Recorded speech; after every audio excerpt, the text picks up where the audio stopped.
সেই ঘোষণা অনুযায়ী আজ 6 ডিসেম্বর যেমন আমাদের কাছে একটা কালা দিন, কারণ সবাই আপনারা অবগত আছেন অযোধ্যায় যে বাবরি মসজিদ 1528 সালে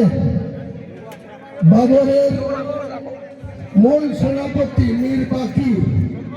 যেটা প্রতিষ্ঠা করেছিলেন, সেই মীর বাকির প্রতিষ্ঠা করা বাবরি মসজিদ 1992 সালের 6 ডিসেম্বর ডিমোলাইজেশন করে দেওয়া হয়েছে, অর্থাৎ ভেঙে দেওয়া হয়েছে। সেই বাবরি মসজিদের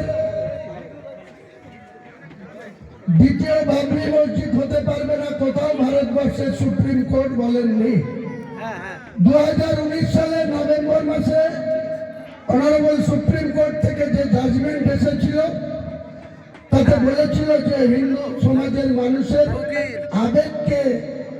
গুরুত্ব দিয়ে যেখানে বাবরি মসজিদ ছিল সেই জায়গাটা